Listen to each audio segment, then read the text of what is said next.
to this team and this mission and invite you to be part of the effort. So today we are pleased to welcome Jordan and Kristen from 100% Iowa. Jordan Oster is the Energy Outreach and Advocacy Coordinator, and Kristen Weaverling is the Energy Communications Coordinator. So I will let these guys take over and present their presentation. Well, thank you, Ashley. We're excited to be here with you today.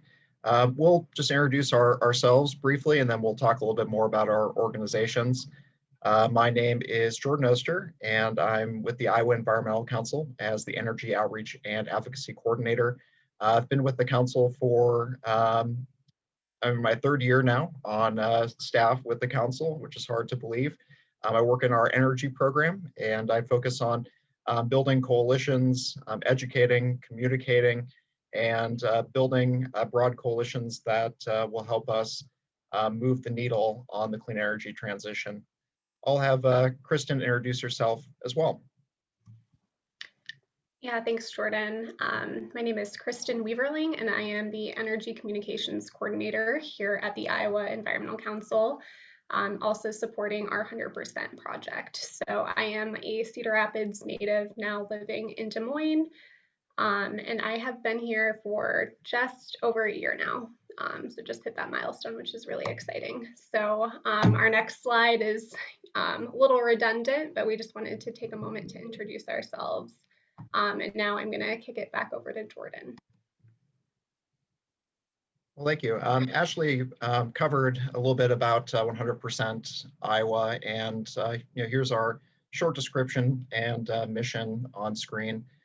This is a project of the council that began over a year ago, and really our theory of change is that the clean energy transition will take all of us, and we're working on ways to identify, engage, and empower Iowans to take action on climate and the clean energy expansion.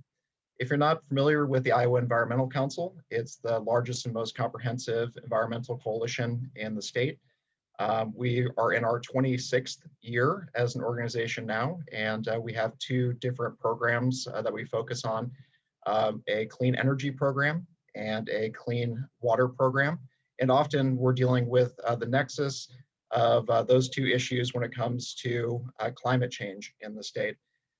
We're an organization that has individual members and supporters. We also have membership from businesses and organizations, including the Clean Energy District. So we're glad to be presenting with to some of our members here today. We'll jump to the next slide, and I'll tell you a little bit more about what we've been up to since launching this campaign publicly back in January 2020. We really have a focus on grassroots organizing and field organizing. Obviously, the last year has been very difficult for that. When we first launched our campaign, we had a vision of going everywhere around the state, meeting people where they were at community events and clean energy events, county fairs, and farmers markets. And really, we've had to switch that focus to digital organizing. And I think we've done a very good job of that, of trying to build and connect with people through online platforms, though we really look forward to the day when we can get back out there to events and meet supporters in person. A lot of the work that we do is around communications as well. We have very active social media channels, which we'll share with you at the end of this event, where we try to post multiple times a week about the great clean energy news that's happening in the state, across the country, those big trends that are moving us forward. Just want to show you a few photos from the before times where we were out doing this work and meeting supporters. You can see us up in the top left corner at the Climate Crisis Parade back last February. We also were kind of caucus adjacent during the last campaign last year. We held our own mock caucus event in West Des Moines that had 4 different candidates that people could choose from: efficiency, electric vehicles, wind, and solar. And we showed people how to caucus the Republican and Democratic styles for those clean energy candidates. We also have a lot of programming at the Capitol during the legislative session in a normal year. We host an energy efficiency day at the Capitol, IEC does. Also our environmental lobby day that happens annually at the Capitol. This year it was in a virtual format, but you can see some of those photos and interactions from last year here. Going back to the previous slide. Over the course of this last year and 3 months, we've signed up over 6,000 supporters statewide, identifying people that put issues of climate and clean energy at the top of their radar. And we're communicating with those supporters as much as we can in a lot of different ways. Events and programming is something that has continued for us, even in this virtual world. We've done virtual book clubs. We have something called Renewable Readers, where we've discussed books with our supporters in a virtual format. We've done a sustainability scavenger hunt that encouraged people to go out and take photos of clean energy resources in their community. And a big part of our year in 2020 was also focused on a campaign in the city of Des Moines to get a commitment to 100% clean energy. And we'll spend some more time talking about that here shortly. If you want to move ahead. Just thinking about our year ahead in 2021, we're really focusing on how do we get to know those 6,000 people who have joined our network in the last year. We've had a number of events called Clean Power Hours, where we meet with supporters in an individual county and try to hear more about the community organizing and action and opportunities that are taking place locally.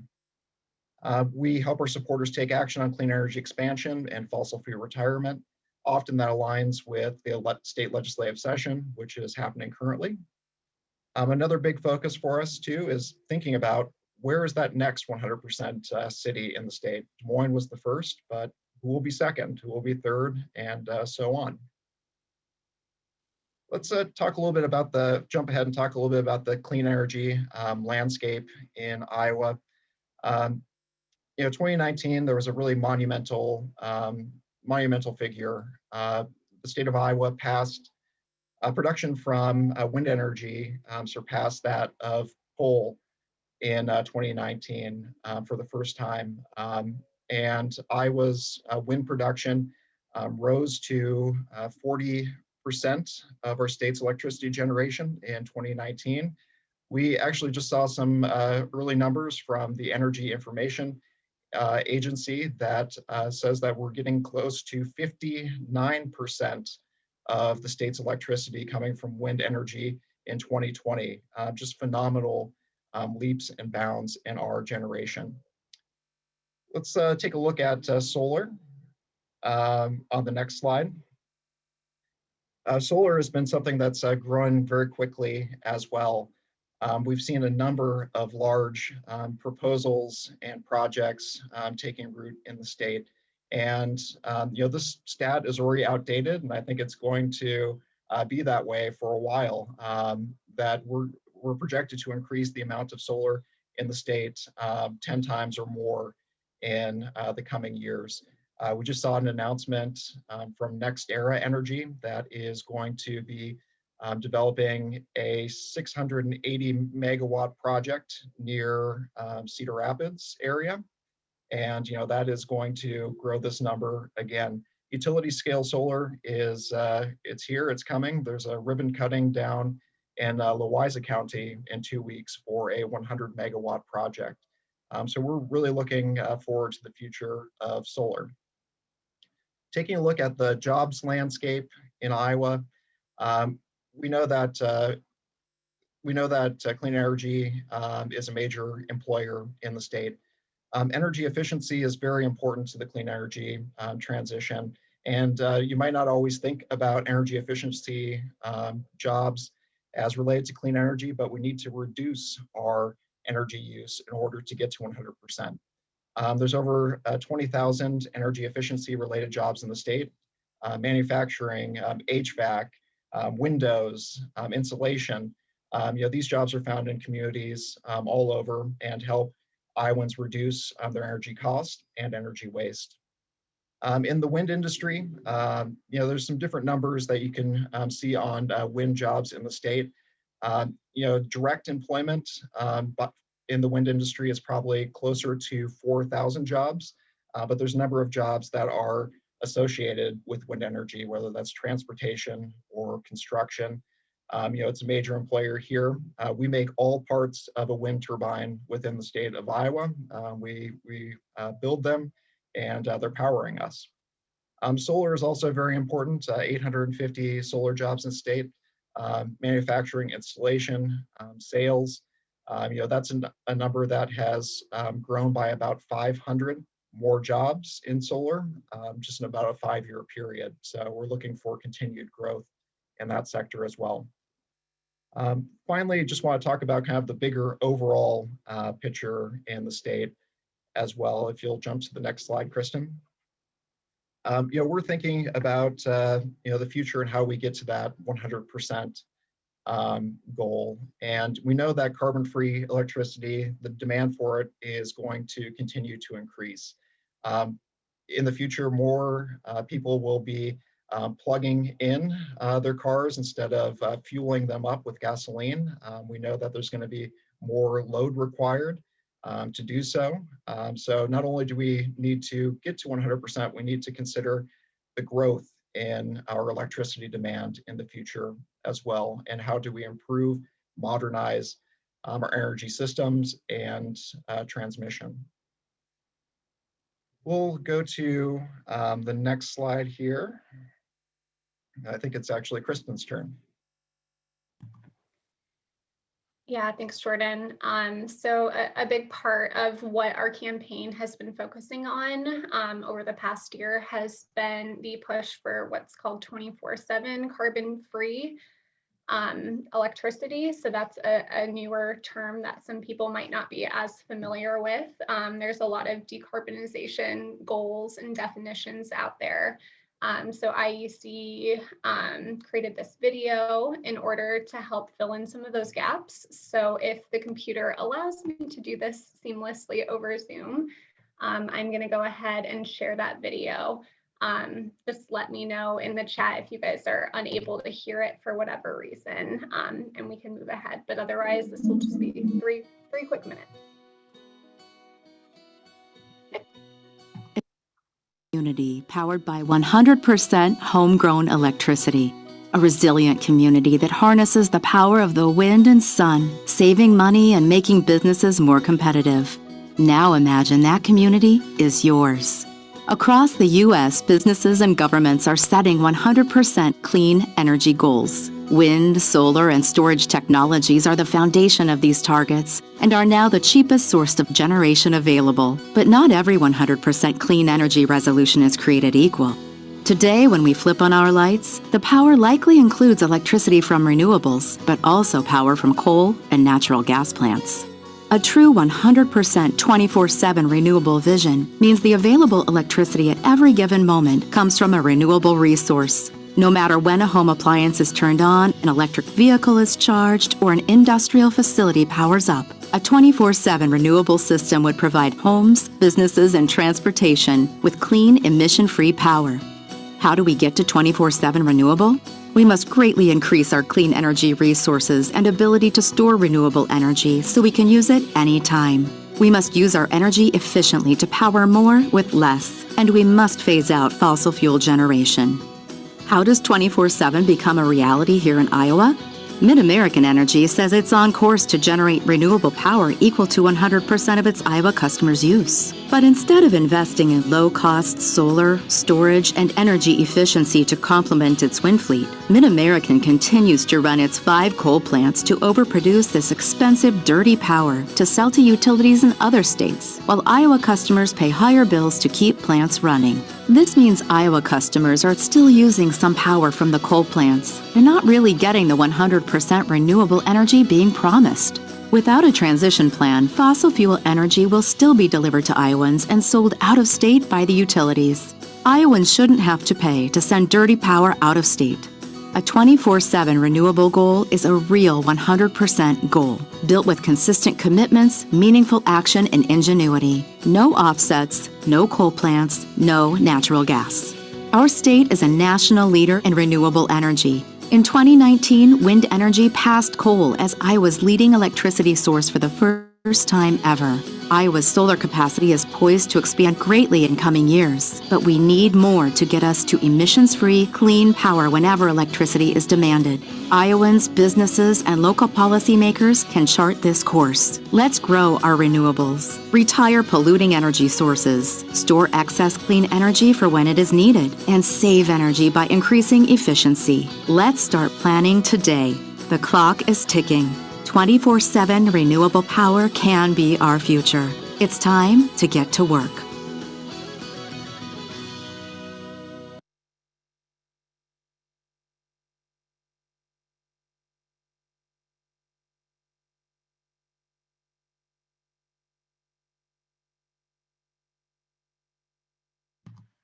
All right, well, I am happy to see that worked for us. I'm going to go ahead and get our slide deck back up if I'm able to here.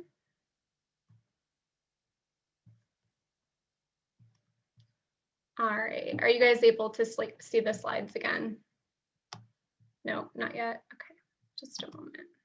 Yeah, you'll have to share, I think, your screen again. All right, how's this? Yep, you're good. All right, great. So this is just a summary of what was covered in that video. So we're really wanting to emphasize, that a 24/7 carbon-free standard isn't one that includes offsets or any carbon in any way. So that's what makes it a little bit more unique from other carbon-free goals. So I'm going to go ahead and jump forward and just talk about Des Moines' 24/7 carbon-free standard, which was adopted earlier this year on January 11th by the Des Moines City Council in a unanimous vote. This was a campaign that 100% Iowa worked to garner grassroots support for. So we spent a couple months organizing around this campaign and working to connect with folks to educate them about what this might mean here in Des Moines and encourage them to reach out to their city council members. Some unique highlights about this goal is that this is Iowa's first carbon-free energy commitment.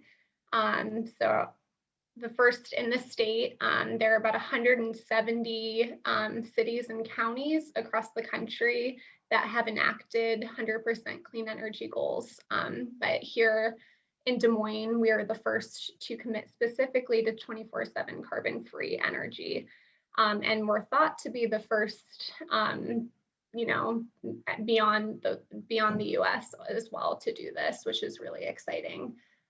So on the screen, we have some of those headlines that emerged from this campaign and from that announcement, which were really exciting and definitely put Iowa on the map in terms of clean energy goal setting. So I'm going to jump ahead and just give a brief overview of that campaign. As I'd mentioned, we worked with a number of partners to get this goal across the finish line.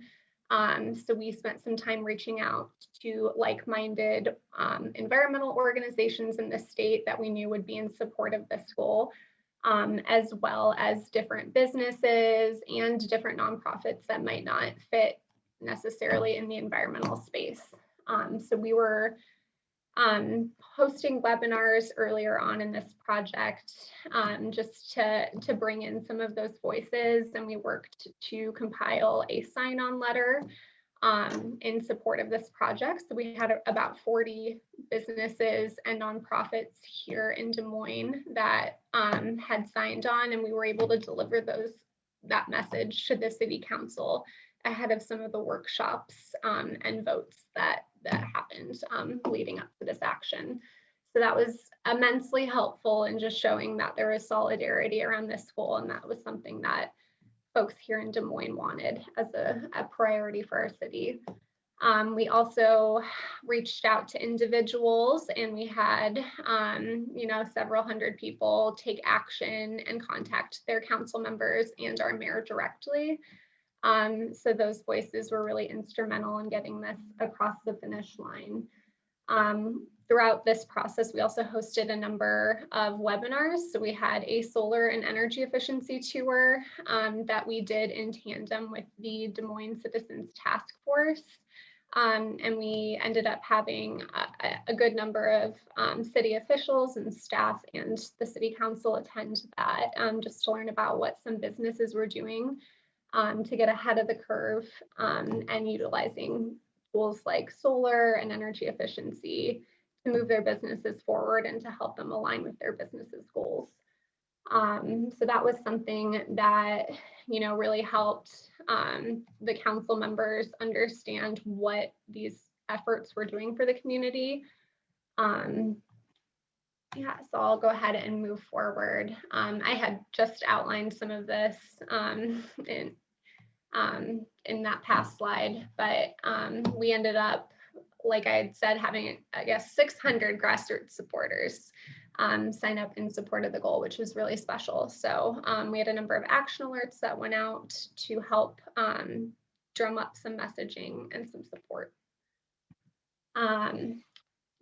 Key components of that messaging I'm going to share here on the screen. These were just some key areas we focused in on as we were trying to share why we wanted Des Moines to become a leader in clean energy, really focusing in on things like climate change and that sort of urgency, just knowing that we live in a community that shares a lot of these goals and priorities. So I guess to give you some context as to where the city was prior to this goal, our mayor had established the Des Moines Citizens Task Force on Sustainability in 2015. And so they were appointed by him to share community voices surrounding carbon goals. So they were really effective in contacting the council. They, advised the council on a number of other issues. So we found that was a really good group to coordinate with as we move forward with this goal. Some other notable items, our mayor had pledged to uphold the Paris Climate Agreement when we withdrew federally in the past administration. So having our mayor as a climate champion was really important for us as we move forward. We had also enacted an energy and water benchmarking ordinance, and from that, we had already committed to reducing our greenhouse gas emissions by 28% by the year 2025. So, we'd already made a firm commitment through that ordinance to tackle some of these issues, and this resolution really sought to expand that and do something a little bit more ambitious. The city had also hired a sustainability program manager in 2020. So prior to that, I think sustainability efforts by the city had been, they've been taken on by internal team members, but there wasn't necessarily a position carved out to do that. So when they were able to make that commitment and hire someone on full time, that voice helped us tremendously. It was really critical for us to have that line of communication between our wants and the city. And so that position was pretty instrumental as well. Yeah, I can go ahead and kick it over to Jordan now. Yep, and I'll jump in here now. We'll talk a little bit about the specifics of the Des Moines resolution. We already highlighted the big one, and that is that 24/7 carbon-free electricity by 2035. It's kind of the headline goal. Additionally, the city did align its emission reduction goals with International Panel on Climate Change recommendations, and is looking to reach net zero greenhouse gas emissions by the year 2050. Looking at the next slide, the resolution that the city passed did name a number of different reasons for pursuing this resolution. We'll go over a few of them here. Improved air quality, enhanced public health. Obviously, we know that fossil fuel pollution can lead to poor health outcomes. Business attraction and local job growth was also a big part of this as well. Can Des Moines be a city that attracts businesses based on their sustainability or climate goals? This 24/7 goal also matches up with that of Google that wants to procure energy from all carbon-free sources by the year 2035 as well. So the city aligned with that major corporate goal, and we could see more businesses adopting something similar. Local job growth is important. We have a number of efficiency jobs here within the city, a few solar companies as well.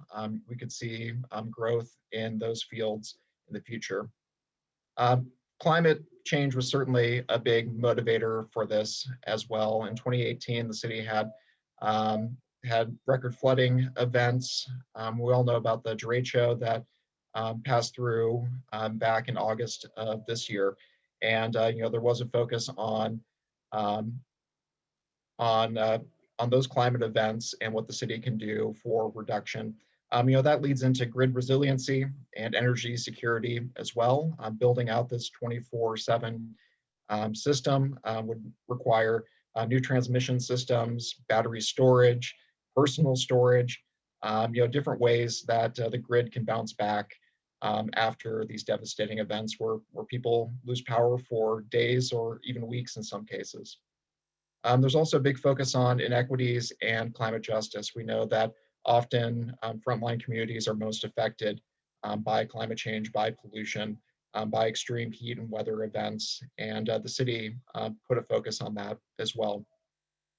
We know that the market is moving toward clean energy because it is the most affordable source of new electricity generation. And that was also a reason the city cited. The city of Des Moines has put a lot of time and thought into reducing building emissions. The city's done a greenhouse gas inventory. They passed the benchmarking ordinance to try to reduce emissions and energy waste from the largest buildings in the city, and this fits within those goals as well. And also back to IPCC and those goals, what can the city do to contribute to staving off the worst effects of climate change?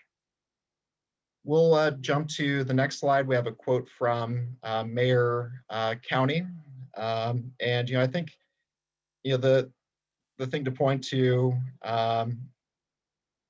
here is that there's a lot of different reasons that led the city down this path. And I think we're going to see a number of associated benefits once we're able to reach this as well. I think we had the mayor as an advocate, which was very good. We also had a city council member, Josh Mandelbaum, who brought the original resolution forward. We really benefited from having internal champions on that city council to drive this forward. And I think that the hope is that this is the first and not the last 24/7 commitment. We hope that this is something that can be replicable in other cities across the state and the nation. I want to take a little look at the importance of the 2035 timeline as well, if we'll go to the next slide. We know that 2035 is one of those key dates in order to avoid the worst of climate impacts. And we're seeing that more corporations and governments are adopting 2035 as that target date for 100% or for 24/7 energy. Pointing at the auto industry as well, they're using that same timeline or sooner to commit to manufacturing only electric vehicles. A lot's going to fall in place in the next 14 years around these goals and actions. And finally, I think this 2035 timeline and also the 24/7 idea will grow in importance with a federal focus. One of the early actions of the incoming Biden administration was to sign an executive order on climate and energy. One of those commitments was to a carbon-free grid by 2035. So we really see this as fitting with a number of important dates and important actions that a lot of different companies, governments, people, we want to get them focused on that as kind of the crucial deadline for us. I want to jump to the next slide and just talking about how we actually see this goal through in Des Moines. And the markets will keep moving. Things will keep changing and accelerating.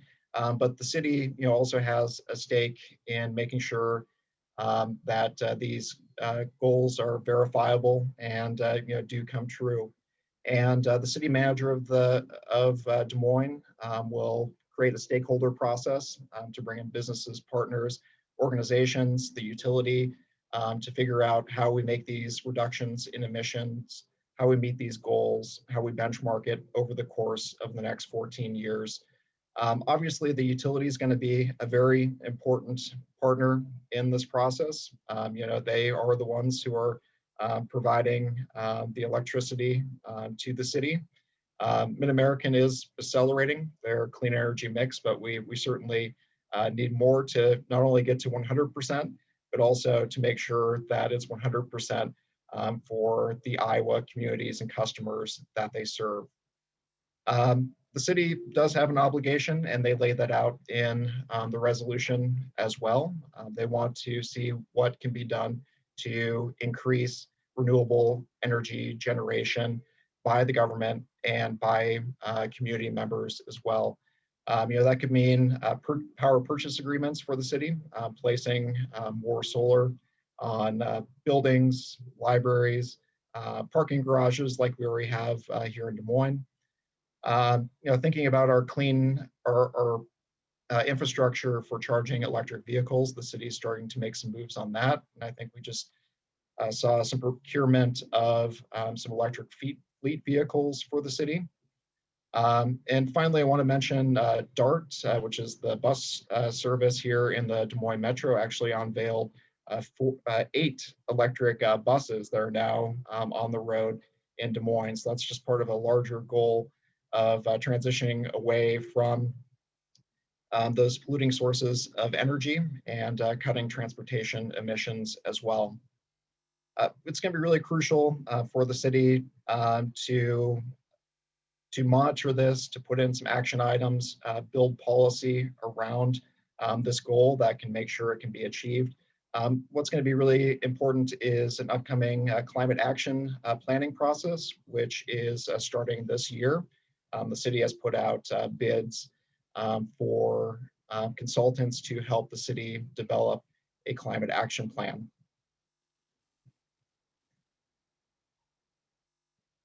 Well, I think that's what we have on Des Moines. I know we covered a lot there. Maybe we'll pause quickly to see if we have some Des Moines related questions. Then we're going to zoom out a little bit and talk about some of the things happening statewide and some action you can be involved in at the legislative level. Yeah, so it looks like Jolene had asked a question in the chat, just asking us or if we can make a good case for the inevitability of 24/7 energy standards or 100% clean energy initiatives. And she also wanted us to talk about any pushback, if any, that we received during the process of establishing a 24/7 carbon-free standard in Des Moines.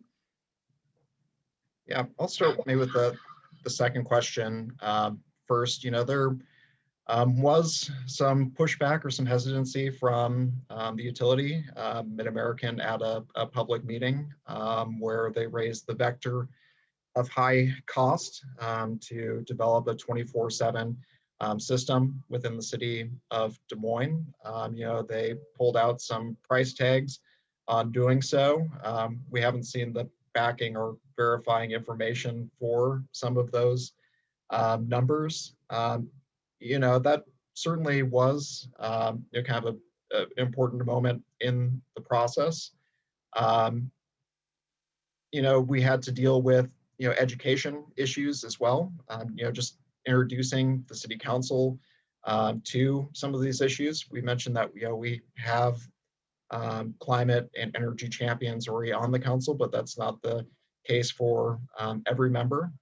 And we had to make the case for this being a practical thing, even though it's something that doesn't exist anywhere yet. I think part of that is just the importance of getting there. We know we need to do it. We know we need to get to carbon-free energy, a carbon-free grid. But in some ways, it is a little bit of a leap of faith if you don't see other examples like that right now. We believe that a great amount of energy innovation needs to take place and will take place over the course of the next decade and a half. And we've seen the writing on the walls. Going to the first part of your question, Jolene, with the inevitability, seeing the federal backing coming on that potentially is very important. Having large corporations that are aligned with that 24/7 idea is certainly very important. But also, we've just seen in our communities, even across the state, studies on battery storage and different things that are happening there. So, it wasn't necessarily the easiest process. We originally thought this would come up for a vote in October, and was some of those questions and some of that opposition from the utility that made this a 3 or 4 month longer process where we had to do more of that education and explaining. What really made this possible, though, was to show that it did have broad community support. Some of the organizations that signed on to our sign-on letter to the council, they want 100% energy for themselves, but their corporate campuses aren't big enough to host all the solar or energy they're going to need to do it. They need the utilities backing and support to get over that final hump to get to 100%. I think we brought in a good amount of community voices. The NAACP of Iowa, Nebraska was a signer. Local restaurants, all of the green and sustainability organizations in Des Moines. But I think what we did importantly was it wasn't just the sustainability people, it wasn't just the environmentalists. It was business interests that were saying, for us in our businesses, to reach this goal is going to be a good thing. Having that broad coalition is very important for us. Yeah, and just as it relates to inevitability, I just want to point out, we're in Des Moines here living in Mid-American territory. And so right now, they're out there pushing their 100% clean energy vision for Iowa customers. However, we know that they're still relying on their coal plants to overproduce and to export energy out of state. So, without that kind of pressure, without those calls for 24/7 explicitly, we might not see as much pressure on them to retire those operations and to stop that production. So it's important to have those definitions out there and to have clarity. I wanted to jump ahead just to the next question concerning wind and the environmental sustainability aspect behind that Ron had pitched in the chat.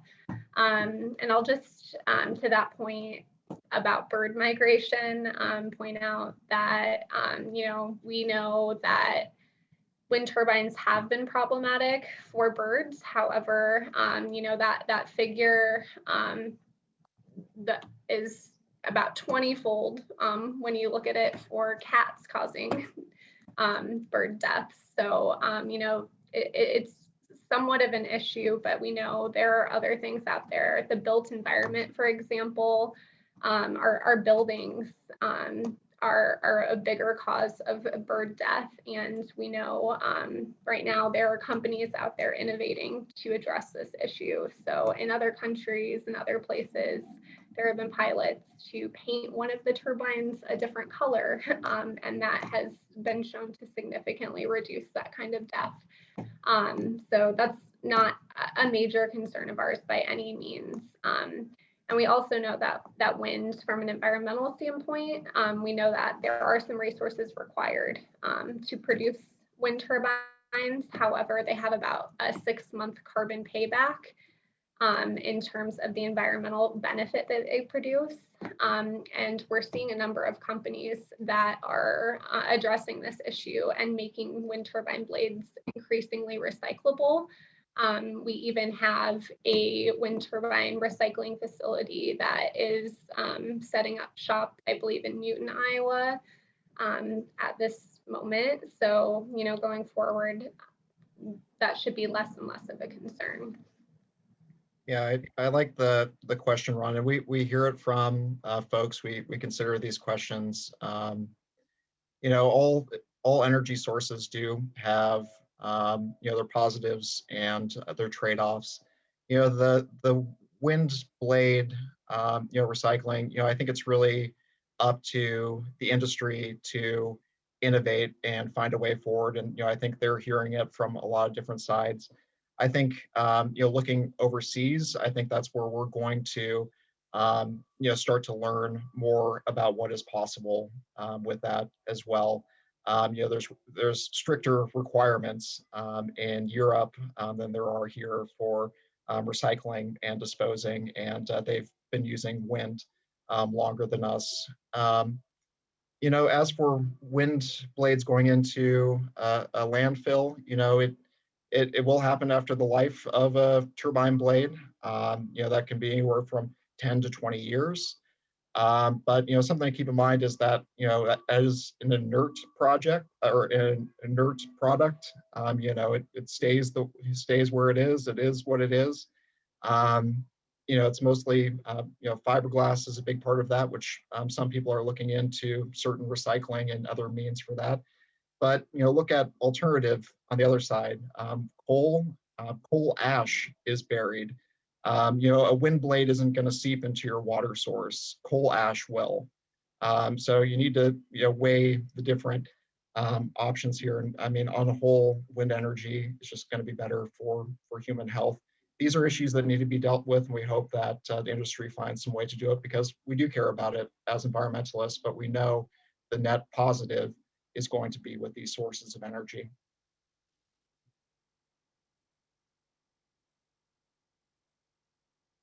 I do see a question from Larry. A 2050 goal was mentioned. How is this different than 2035?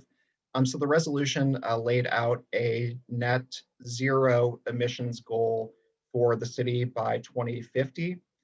So the 2035 goal just pertains to the electricity that comes to the city and electricity sector. The 2050 goal can pertain to other things such as transportation emissions. You know, I think that would be you know, one of those things. So 2035 electricity, 2050 is a net.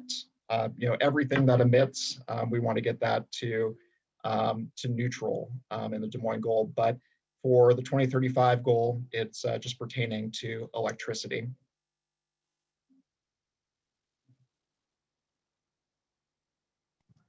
So I know there are a couple other questions, but I want to make sure we have enough time for the rest of the presentation. So we're just going to table those and pivot a little bit here just to talk about some legislative updates.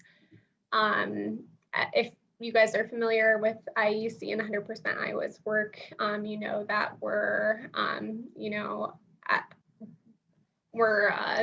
working really hard to advance clean energy policy here at the state level. So we don't have just the city focus on Des Moines, rather we're looking at policy that will shape Iowa statewide. So I just want to talk about 2 key pieces of legislation that we're looking at this session. See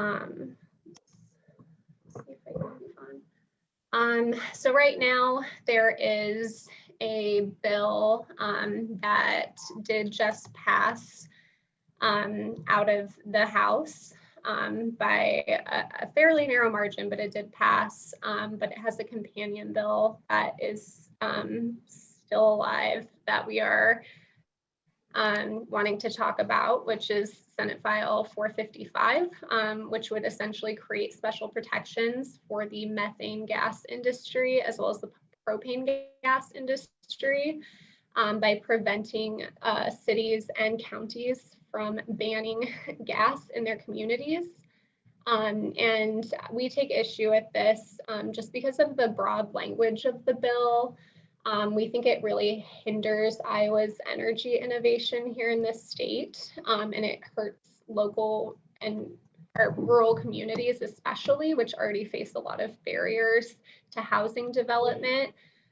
Essentially, this bill could mean that those communities might have to invest in expensive gas infrastructure that might not make sense for their communities, considering some of those extreme constraints that already exist. So this is something we are strongly advocating against. We have also seen similar bills pop up across the country in 12 other state legislatures. So it appears to be something that the gas industry is lobbying behind and rallying behind and trying to push through just to protect their interests. So for that reason, we just want to make people aware of this, and we have an action alert. If anyone is interested in filling it out, it's just a really easy way to connect with your legislator. We have some talking points available there. Obviously, it's good to connect with your legislator in any way, but if you're particularly motivated to connect with yours about this issue, a phone call is a good way to do that as well. And we do have some talking points available on our website if you're interested in diving into this topic a little bit more and want to be prepared for some of those conversations you might engage in. So I have shared both of those in the chat there, and they're also available on IEC's website. So I am just gonna move on and talk really quickly about House File 221, which is a bill we are in support of that would expand the state solar tax credit here in the state. For those of you familiar with that program offering, you may know it's very oversubscribed currently. So this bill would extend that program funding and allow more Iowans to take advantage of solar here in the state. So we've had that program pretty oversubscribed since 2015. In 2020, almost 100% of that tax credit was committed before the year even started. So some people are looking at, a couple years out from getting paid for any solar project they might do at the state level with no real guarantee or certainty, which we know really hinders people from being able to take advantage of these programs and to,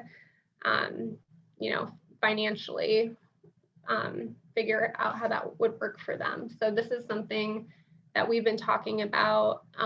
Last Friday, the Revenue Estimating Conference gathered and found that the state was close to hitting some triggers that would initiate future tax cuts. And we're now thinking that this bill is going to be really closely tied to some budget considerations now. So, if you can share this and get the word out and connect with your legislators on this topic, just to make sure it's a priority as things move forward, that would be very much appreciated. So let me make sure I shared this in the chat as well, if Jordan didn't already get to it.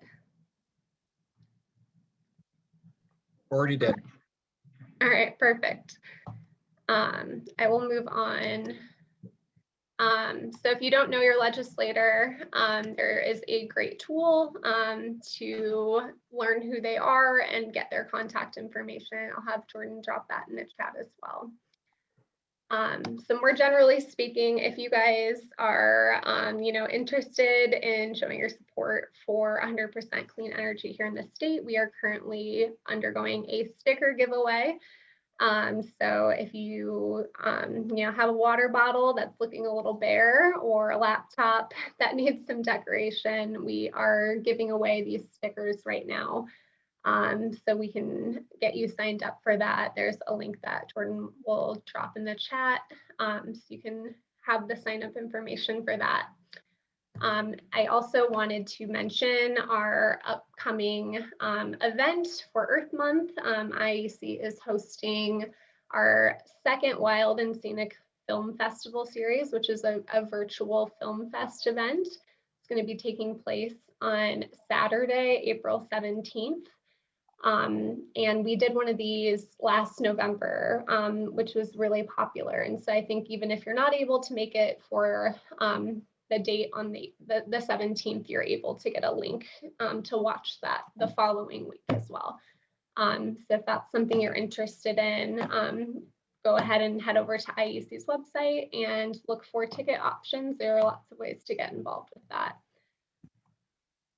So that was, our program for today, and we can stick around. It looks like we've got 7 minutes to the top of the hour, so we can take some questions if there are any. Thanks. Hey, you guys, this is Jolene. I saw there was a question earlier from Nicole Breitbach that I thought was a good question regarding feasibility studies on the 24/7 standard. Were there numbers produced, and can those numbers be accessed somewhere? Yeah, the city hasn't done modeling on that. We did not do that during the process. The utility did provide some numbers that I think were more to dissuade than to educate. I don't have those at my fingertips. They were part of an October or November presentation that should be somewhere online, and maybe if you follow up, we can provide that to you. I mean, I think it is hard to predict some of the storage and transmission are going to be large parts of this equation. And I did see a question about hydrogen storage as well. I think we're going to see precipitous drops in battery storage in the future. We're going to see new technologies come online. It's not all lithium ion. There's salt-based batteries, there's hydrogen. There's batteries that use gravitational force as well, using tall towers. There's a lot of different solutions that are out there in the storage world. It's not just the large industrial scale as well. I think you'll see personal Tesla Powerwall at your home to be able to store power, charge your car, or be there as an emergency backup. I think it's, we don't have the same information that the utility has to be able to project out those costs, but we do know currently, Mid-American, we know we do have very good energy rates, especially compared to Alliant territory. And we've seen that they've kept increasing the renewable generation that they're bringing online, and that hasn't led to cost increases. But it'll be interesting, to see, what form and fashion storage does take in the future, and I think that will probably be determinative of what those costs ultimately are. I do want to point. I saw another question here from Jim Osterhaus. Talked about plans to deal with heavy industrial processes such as steel and aluminum. I want to see if I can find you a recent article. There is actually a Quad Cities area steel company. I don't know if it was AmeriSteel or another one that is pledging to pledging to make carbon neutral steel in the future or be run by renewable sources. Obviously, industrial processes are that, a big piece here, to consider. And, if you're looking at that 2050 goal that the city set, unlike this electricity goal, which is, it's carbon free and not carbon neutral, there's that carbon, the carbon neutral goal citywide for 2050. There's going to be processes that we have that are still energy intensive, emissions intensive. It's a matter of reducing that as much as we can. We're getting there, but I think the steel industry is looking at that here. I'll see if I can find that article in the last few minutes and drop it in the chat for you, Jim.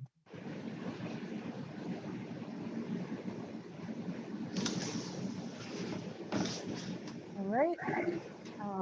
So we're almost done here. Does anyone else have any last minute questions they maybe want to pop up really quick before we end this? Or even if you want to ask on video, that'd be fine too, or through the speaker. I'll jump in here again. Sorry, my couple brothers sent me some information from the Prager Institute, which seemed kind of full of a lot of incorrect information. And I wonder if you have something to mention about that. Yeah, if you want to connect with me, maybe I can see, specifically what you want to reply to and see if we have any of those resources or potentially to point you in a different direction. This transition, it's not only technological to get to 100% energy systems, but, it is going to take a changing in the way we think about these things. So much that we didn't think was possible a decade ago or 2 decades ago is coming true. We're rapidly accelerating. I think there's some folks who are still in the mindset that we can't or we shouldn't. But I think that we're seeing each and every day, we're demonstrating that carbon-free energy, renewable energy is where things are heading. Our organization thinks we got to do it quicker, we got to do it equitably, and we want to bring everybody along. So if you want to connect with me, maybe I can provide some more details. I'll put my email in the chat here. This is Jolene again. And I just want to thank Jordan and Kristen, sorry about that, I can't go back on video, for taking the time and talking to us about 100% Iowa. We really appreciate, you're just incredibly broad breadth of knowledge. It's been very, very helpful. And, the Clayton County Energy District is all about, our mission is strengthening our local community by leading, implementing, and accelerating the clean energy transition. And we know that the owning local clean energy is a big part of strengthening our communities. And so this is really inspiring to hear what's happening by the 100% Iowa campaign, and it's specifically drilling down on the first in the nation 24/7 standard that Des Moines established. Again, really thank you very much for the time. One of the things that strikes me is the Iowan phrase, if you build it, they will come. And I do think that if you build it, innovation will follow. So a lot of the questions that we have about how are probably going to be answered by the innovative people in Iowa. So thank you again very much, Jordan and Kristen, for your time. Ashley, I think you had a little bit of a fun energy district announcement that you were going to make. Yeah, I was just going to say, well, our focus is to have one of these free lunch and learns every month. So stay tuned for what that one will be for April and the following months. We'll market that on our social media and our website if you're not on those. And then we're going to do a little fun giveaway for May. We're going to do a May basket giveaway, and we'll have all the information about that on our social media and website as well, if you want to just stay posted on there and follow us. So Yeah, but thank you guys very much. That was great. Yeah, maybe we'll put a couple 100% Iowa stickers in Yeah. our May Energy District There'll basket. be a lot of good things in there. And also I was going to say there'll be a follow-up email to this, and we'll have the recording in there from this. If you'd want to share it or go over it again, we'll have kind of a little review, and we'll have these good links in there too, and contact information. So for anyone that's needing that. But thank you everyone for attending, and thank you 100% Iowa for being here with us. Thank you. And thank you for your questions. All right. Thank you again, guys. Bye-bye. Take care.